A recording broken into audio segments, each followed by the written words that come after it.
সুমন বলল, এই তোমরা কি দেখো, তাড়াতাড়ি স্যারকে হাসপাতালে নিয়ে চলো। সুমন আমাকে কোলে তুলে নিয়ে গাড়িতে বসালো আর দেখে তিশা অজ্ঞান হয়ে পড়ে আছে। সুমন বলল, আজকে আমাদের জন্য এমন হয়েছে, স্যারকে কতবার বলেছি আমরা আছি, আপনি শুধু হুকুম দিবেন, কিন্তু আমাদের ভালোর জন্য স্যার নিজের জীবন দিয়েছেন। সাজিদ বলল, ভাইয়া আমি ঈশাকে বলবো হাসপাতালে আসতে। সুমন বলল, এই তুই পাগল হলি, ভাবিকে বললে ভাবি এসে পাগলামো করবে, এর থেকে আগে দেখি হাসপাতালে নিয়ে গিয়ে কি হয়, পরে সবাইকে বলা যাবে। আর ওই লাশগুলা কি করবি? সাজিদ বলল, ওদের বলেছি সব কয়টা থানাতে নিয়ে যেতে। দেখতে দেখতে হাসপাতালে চলে আসলো। এক এক করে গাড়ি থেকে 2 জন রোগীকে নামানো হলো। সুমন ডাক্তার ডাক্তার বলে চিৎকার করতে লাগলো। সুমনের চিৎকার শুনে একসঙ্গে 2 জন ডাক্তার বের হয়ে আসলো। ডাক্তার বলল, কি হয়েছে, এভাবে হসপিটালে চেঁচামেচি করছেন কেন? সুমন বলল, ডাক্তার আমার ভাইকে বাঁচান, ওর কিছু যাতে না হয়। ডাক্তার তিশার দিকে তাকিয়ে বলল, ম্যামের কি হয়েছে? এই সবাই ম্যামকে ভেতরে নিয়ে যাও আর সব ডাক্তারকে এক হতে বলো। সুমন বলল, আমি বলেছি আমার ভাইকে একটু দেখুন, না হলেও বাঁচবে না। ডাক্তার বলল, আপনার ভাইয়ের থেকে আমাদের ম্যামকে চিকিৎসা করা অনেক জরুরি। সুমন বলল, উনি উনার ভালোবাসা, ম্যাম আমার ভাইকে ভালোবাসে, আর আপনারা ওকে আগে চিকিৎসা করেন। ডাক্তার বলল, চিকিৎসা করানোর জন্য মিথ্যা বলেন, এখানে আপনার ভাইয়ের কোনো চিকিৎসা হবে না, অন্য কোথাও নিয়ে যান, আজকে আমাদের ম্যামকে দেখতে হবে। সাজিদ বলল, আমি একজন পুলিশ অফিসার, আমার কথা কি মানবেন না? আমি বলছি ওনাকে আগে আপনারা দেখুন, আর ম্যামের কিছু হবে না, উনি অনেকটা ভালো আছে। ডাক্তার বলল, সরি আপনার কথা মানতে পারলাম না, পারলে অপেক্ষা করুন, ম্যামকে আগে আমাদের বাঁচাতে হবে। এই সবাই চলো, এই বলে ডাক্তাররা চলে গেল। সুমন বলল, এখানে বড় লোকদের দাম বেশি, তাড়াতাড়ি অন্য হাসপাতালে চল, না হলে আবার সমস্যা হয়ে যেতে পারে।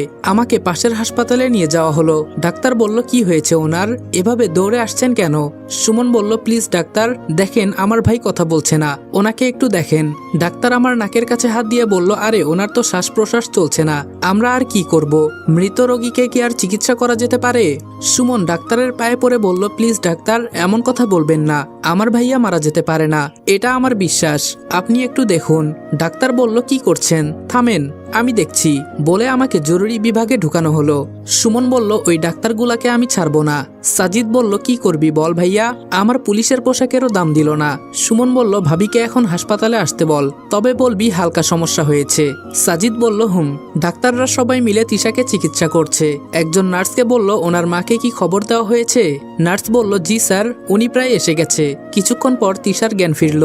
ডাক্তার বলল, ম্যাম এখন আপনি কেমন আছেন? তিশা বলল, এই তো অনেকটাই ভালো ফিল করছি। আন্টি বললেন, মারে তোরে নিয়ে আমার খুব চিন্তা ছিল, যাক তোর কিছুই হয় নাই। তিশা বলল, আম্মু রনি কই? আন্টি বললেন, আমি কি জানি, আমাকে তো বলেছে শুধু এই হাসপাতালে তুই আছিস। তিশা বলল, ডাক্তার রনি কই, আমার রনি কই? এই বলে কান্না করে দিল। ডাক্তার বললেন, ম্যাম এই রনিটা আবার কে? তিশা বলল, আমাকে যারা নিয়ে আসছে ওদের সাথে আরেকজন রোগী ছিল না? ডাক্তার বলল, একজন ছেলে ছিল, দূর থেকে দেখে বুঝলাম ছেলেটা বাঁচতে পারবে না, আর বিশেষ করে আপনি এই হাসপাতালে আছেন, অন্য রোগীকে কিভাবে রাখি বলেন, তাই বলেছি অন্য হাসপাতালে নিয়ে যেতে, আর মনে হয় ওরা তাই করেছে। তিশা বলল, এটা হতে পারে না, রনির যদি কিছু হয় কাউকে আমি ছাড়বো না, আপনাদের উচিত ছিল আমার আগে ওকে চিকিৎসা করা। আমি 20 মিনিট সময় দিলাম, এই সময়ের ভেতরে রনিকে এখানে এনে চিকিৎসা করবেন, ও যদি না বাঁচে কাউকে ছাড়বো না আমি। আপনাদের সাহস কি করে হয় ওকে অন্য হাসপাতালে পাঠানোর? ও শুধু আমার ভালোবাসা না, ও আমার স্বামী। ডাক্তার বলল, ম্যাম আপনি শান্ত হন, আমরা দেখছি, মনে হয় আশেপাশে কোনো হাসপাতালে আছে। তিশা বলল, কোনো কথাই আমি শুনতে চাই না, ওকে কোথায় থেকে এখানে আনবেন আমি বলতে পারি না, তবে যা করবেন তাড়াতাড়ি করেন। ডাক্তার বলল, জি ম্যাম। এই বলে সবাই আমার খোঁজ নিতে লাগলো। আন্টি বললেন, মা শান্ত হ তুই। তিশা বলল, কিভাবে শান্ত হব বলো মা, ও নিজের বুকে বোমা রেখে ওদের সহ ও ভেতরে ছিল, জানি না এখনো কেমন আছে। জানো মা, আমাকে যখন রনির সামনে দিয়ে নিয়ে যাচ্ছিল আমি ওকে বলতে চেয়েছিলাম, মরতে হয় যদি তাহলে 2 জন একসাথে মরবো, কিন্তু আমি কথাটাও বলতে পারলাম না, আমি ওকে অনেক ভালোবাসি আম্মু, ওকে ছাড়া আমি বাঁচতে পারবো না। আন্টি বললেন, চিন্তা করিস না মা, সবকিছু ঠিক হয়ে যাবে। দীর্ঘ 1 ঘন্টা পর ডাক্তার রুম থেকে বের হলো। সুমন বলল, ডাক্তার আমার ভাই ভালো আছে তো, ওর তো কিছু হয় নাই? ডাক্তার বলল, একটা বিষয় খুব অবাক লাগলো জানেন, আমি মনে করেছি ওর শ্বাস প্রশ্বাস বন্ধ হয়ে গেছে, যার কারণে আমরা সবাই ওকে দেখে বলেছি মারা গেছে, কিন্তু যখন চিকিৎসা করি তখন দেখি ওর ভেতরে 100 ভাগের মাঝে 10 ভাগ শ্বাস প্রশ্বাস চলছে, কিন্তু এটা কিভাবে সম্ভব? আমরা এই ডাক্তারি জীবনে আজকে প্রথম দেখলাম। ওই যে কথায় আছে না, আল্লাহ যাকে বাঁচিয়ে রাখে সে সমুদ্রের পাথরের তলাতেও বেঁচে থাকে, আর যাকে মারতে চায় সে গাছের উপরে উঠেও বাঁচতে পারে না। সুমন বলল, আমার ভাই বেঁচে যাবে তো? ডাক্তার বলল, বাঁচার সম্ভাবনা এখন একটু হলেও হয়েছে, আর আমরা আমাদের চিকিৎসা করে যাব। যদি 90 ভাগ শ্বাস প্রশ্বাস চলে তাহলে হয়তো বাঁচতে পারে, আর বাকিটা আল্লাহর হাতে। এই বলে ডাক্তার চলে গেল। সুমন বলল, আমি বলেছি না ভাইয়া বাঁচবে, দেখলি? সাজিদ বলল, একটা বিষয় আসলেই অবাক করে, ওইখানে কেউই বাঁচে নাই, কিন্তু ভাইয়া কিভাবে যে বাঁচলো বুঝলাম না। একটু পর আম্মু আর ঈশা এসে গেল। ঈশা বলল, আমার ভাইয়া কই? সাজিদ বলল, আরে তুমি আসছো, চিন্তা করিও না, ভাইয়া এখন অনেক ভালো আছে। আম্মু বলল, আমার ছেলের কি হয়েছে বাবা?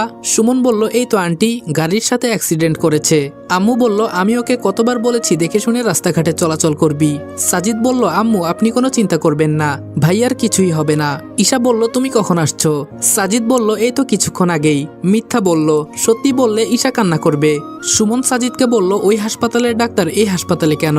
সাজিদ বলল, আমি কিভাবে জানবো, হয়তো ম্যাম পাঠিয়েছে। সুমন বলল, বুঝতে পারছি ম্যাম পাঠিয়েছে। সুমন বলল, বুঝতে পেরেছি, ওদেরকে ম্যাম পাঠিয়েছে। ডাক্তাররা সবাই এই হাসপাতালের ডাক্তারের রুমে গেল। কিছুক্ষণ পর সব ডাক্তার মিলে বাহিরে আসলো। ডাক্তার বলল, এখান থেকে রোগীকে আমাদের হাসপাতালে নিয়ে যাওয়া হবে। সুমন বলল, না, আমার ভাইকে এখান থেকে কোথাও নিয়ে যেতে হবে না, এখানেই চিকিৎসা করব। আপনারাই তো ওকে হাসপাতাল থেকে বের করে দিয়েছেন। ডাক্তার বলল, প্লিজ এমনটা বলবেন না, তাহলে আমাদের চাকরি চলে যাবে। এমনি ম্যাম আমাদের উপর অনেক রেগে আছে। সাজিদ বলল, আপনাদের অনেক আগেই বলেছি ম্যাম আমার ভাইকে ভালোবাসে, তাও আপনি বুঝেন নাই, তো আমরা আর কি করতে পারি বলেন? ডাক্তার বলল, এখন যদি আপনার পায়ে পড়া লাগে তাও আমি রাজি। আমরা আগে জানতাম না যে ম্যাম ওনাকে ভালোবাসে। বাহিরে গাড়ি আছে, আপনারা যান, আমরা রোগীকে নিয়ে আসছি। সুমন বলল, আপনারা যখন যা বলবেন আমরা কি তাই করব নাকি? সাজিদ বলল, বাদ দে ভাই, চল, আর দেখবেন এখন যেন ওর কিছু না হয়। ডাক্তার বলল, আপনাদের চিন্তা করতে হবে না, সবকিছু আমরা দেখছি, আপনার ভাইয়ের কিছুই হতে দিব না। ঈশা বলল, কি হয়েছে আমার ভাইয়ের? তুমি তো আমাকে কিছুই বললা না। সাজিদ বলল, পরে বলবো, এখন চলো। ঈশা বলল, কই যাব? সুমন বলল, সব পরে বুঝিয়ে বলবো, এখন চলেন ভাবি। আম্মু আর ঈশাকে আগের হাসপাতালে নিয়ে আসলো, আর আমাকে নিয়ে ডাক্তাররা আসছে। হাসপাতালে এসে সবাই বসে আছে। সুমন বলল, ভাবি এখানে তিশা ম্যামও আছে, দেখে আসেন। ঈশা বলল, না আমি যাব না, ভাইয়ার নিষেধ আছে। সাজিদ বলল, আরে তুমি যাও তো, কিছু হবে না, আমি দেখে নিব। ঈশা আর আম্মু তিশাকে দেখতে গেল। ঈশা বলল, কেমন আছেন ম্যাম? তিশা বলল, ঈশা তোমার ভাই এখন কেমন আছে? ঈশা বলল, এখনো বলতে পারছি না, তবে ডাক্তার বলেছে ভালো আছে। আম্মু আন্টিকে বলল, কি খবর বোন, তুমি কেমন আছো? আন্টি বললেন, এই তো ভালো, আপনি? আম্মু বলল, আলহামদুলিল্লাহ ভালো। তিশা বলল, এই সব কিছু আমার জন্য হয়েছে, জানো ঈশা, তোমার ভাই আমাকে বাঁচাতে নিজের জীবন দিয়ে দিয়েছে। ঈশা বলল, কি হয়েছে ম্যাম, আমি তো কিছুই বুঝতে পারছি না। তিশা বলল, তাহলে শুনো। সব বলার পর ঈশা বলল, আপনি অনেক খারাপ একটা মেয়ে, আপনার জন্য আমার ভাই কি না করেছে, আর সেদিন আপনার বাবা মারা গেছে দেখে আমার ভাইকে অপমান করে বের করে দিয়েছেন। কই আজকে আপনার আপন মানুষ কেউ তো আপনার পাশে নেই, শেষে তো আমার ভাইকেই পেলেন। আম্মু বলল, ঈশা এভাবে কারোর সাথে কথা বলতে নাই, জানো না তুমি? তিশা বলল, ওকে বলতে দেন, সব দোষ তো আমার, আমাকে মাফ করে দাও ঈশা। ঈশা বলল, আমার কাছে মাফ চেয়ে কি করবেন, ভাইয়ার কাছে মাফ চান। আজকে আমার ভাইয়ের যদি কিছু হয়ে যেত তাহলে আমরা কিভাবে বাঁচতাম বলবেন? ডাক্তার বলল, ম্যাম। তিশা বলল, বলেন। ডাক্তার বলল, ম্যাম আমরা আমাদের চেষ্টা করেছি, বাকিটা ওপরওয়ালার হাতে। যদি 12 ঘন্টার ভেতরে জ্ঞান না ফিরে তাহলে সরি, আমরা ওনার শ্বাস প্রশ্বাস 10 থেকে 30 ভাগে আনতে পেরেছি, এখন আমরা আর কিছুই করতে পারবো না। তিশা বলল, আমার সিটটা ওর পাশে দেন, আমি এখানে থাকবো না, ওর পাশে থাকতে চাই। ডাক্তার বলল, কিন্তু ম্যাম আপনার শরীরটা অনেক খারাপ, আপনাকে দেওয়া যাবে না, আর এই রোগীর অবস্থা জটিল, যদি কিছু হয়ে যায় তাহলে হয়তো আপনি দায়ী থাকতে পারেন। তিশা বলল, না ওর কিছু হবে না, আমার পুরো বিশ্বাস আছে, আর আপনাকে যা করতে বলেছি তাই করেন। ডাক্তার বলল, কিন্তু ম্যাম ওকে কোনো রকম ডিস্টার্ব করতে পারবেন না, নইলে রোগীর আরো সমস্যা হয়ে যেতে পারে। তিশা বলল, তিশাকে আমার পাশে যখন নিয়ে যাবে তখন তিশা বলল, আপনারা চলে যান, ওর পাশে আমি আছি, ওর কিছুই হবে না, এমনি আপনারা অনেক কষ্ট করেছেন। সুমন বলল, না ম্যাম আমরা থাকি, আর আপনি এখন কেমন আছেন? তিশা বলল, এই তো আলহামদুলিল্লাহ, আগের তুলনায় একটু ভালো, কিন্তু এই পুলিশটা কে, ওকে তো চিনতে পারছি না, ওই বাড়িতেও ওকে দেখেছি, এখানেও দেখতেছি। ঈশা বলল, ম্যাম ও আমার স্বামী। তিশা বলল, খুবই দুঃখ পেলাম তোমার কথা শুনে। ঈশা, তোমার বিয়ে হয়ে গেছে আর আমাকে দাওয়াত দিলে না। ঈশা বলল, তখন তো আপনি আমাদের উপর রেগেছিলেন। তিশা বলল, আচ্ছা তোমরা চলে যাও, আমি ওর পাশে আছি। ঈশা বলল, না, আপনি এমনি অনেক অসুস্থ, আপনাকেও রেখে আমরা যেতে পারবো না। তিশাকে আমার পাশে একটা সিট দেওয়া হলো। ডাক্তার বলল, ম্যাম ওর খেয়াল রাখবেন, আর হাত পা অথবা যাই কিছু নড়াচড়া করে না কেন আমাদের তাড়াতাড়ি খবর দিবেন। তিশা বলল, হুম। ডাক্তার চলে যাওয়ার পর তিশা এক দৃষ্টিতে আমার দিকে তাকিয়ে আছে। আজকে অনেকদিন পর ওকে দেখতে পারছি মন ভরে। কিভাবে পারলে আমাকে ছেড়ে একা থাকতে? একটুও কি কষ্ট হয় নাই তোমার? আমি তো তোমার কারণে তিলে তিলে শেষ হয়ে যাচ্ছি। সেই 1 বছর ধরে তোমার জন্য অপেক্ষা করেছি। প্লিজ একবার ফিরে আসো না, কথা দিচ্ছি তোমাকে আর কখনো অবিশ্বাস করব না। এগুলো চিন্তা করছে আর তিশার চোখ দিয়ে পানি পড়ছে। তিশার চোখের পানি মুছে আমার কপালে একটা চুমু দিল। খুব তাড়াতাড়ি তোমার জ্ঞান ফিরবে, এটা আমার বিশ্বাস। আমার ভালোবাসা খাঁটি ছিল। আমি জানি তোমার কিছু হতে পারে না। অনেক অনেক ভালোবাসি তোমাকে। ঈশা বলল, এই নেন ম্যাম, খাবারগুলো খেয়ে নেন, সেই কখন থেকে খান নাই। তিশা বলল, কিভাবে খাবো বলো, ওকে রেখে আমি খেতে পারবো না। ঈশা বলল, ম্যাম একটা কথা বলতে পারি? তিশা বলল, আরেকবার যদি ম্যাম বলো তাহলে তোমার সাথেও আমি কথা বলবো না। মানলাম আমি অপরাধ করেছি, আমাকে কি মাফ করে দেওয়া যায় না? ঈশা বলল, আমিও তো আপনাকে ভাবি বলতে চাই, কিন্তু জোর করে তো কাউকে আর ভাবি ডাকা যায় না।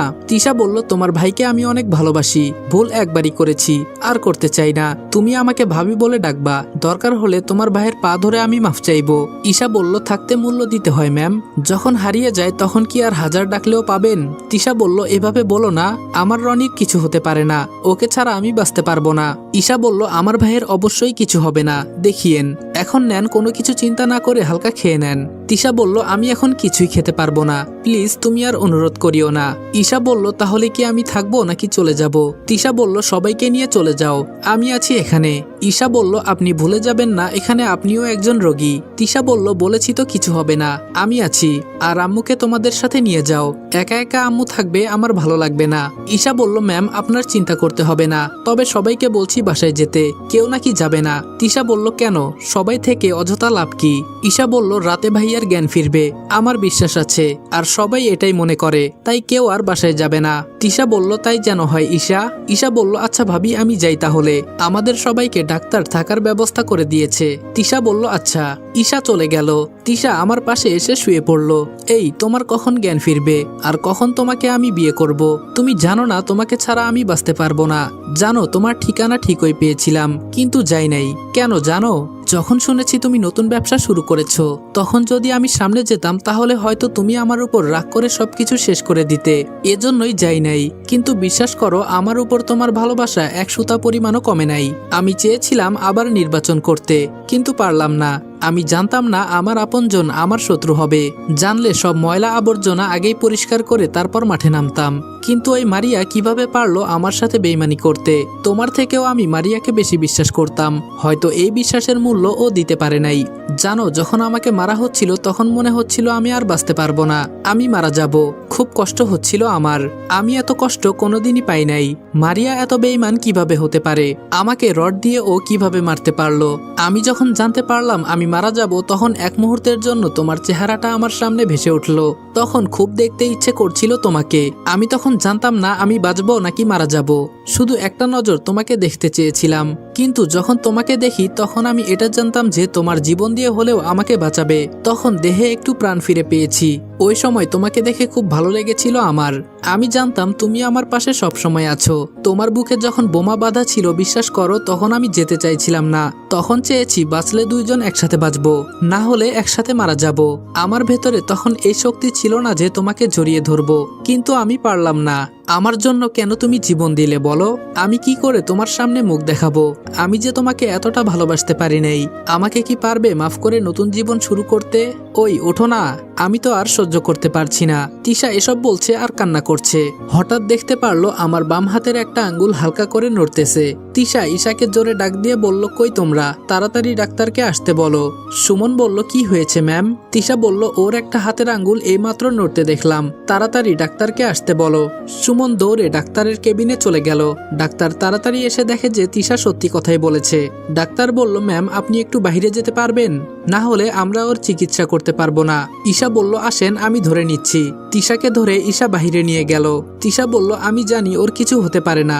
সুমন এইদিকে আসো। সুমন বলল, জি ম্যাম, কি হয়েছে? তিশা বলল, কাজীকে খবর দাও, এখানে আসতে বলো। ঈশা বলল, কি বলছেন? এখানে কাজী এসে কি করবে? তিশা বলল, এত বুঝে তোমার কি? সুমন, যা বলেছি তাই করো। ঈশা বলল, বুঝেছি আপু, আপনার মাথা খারাপ হয়ে গেছে। প্রায় আধা ঘন্টা পর ডাক্তার বের হলো। ঈশা বলল, আমার ভাইয়া এখন কেমন আছে? ডাক্তার বলল, আলহামদুলিল্লাহ, এখন অনেকটাই ভালো আছেন। একটু পর ওনার জ্ঞান ফিরবে, তখন সবাই দেখা করতে পারবেন।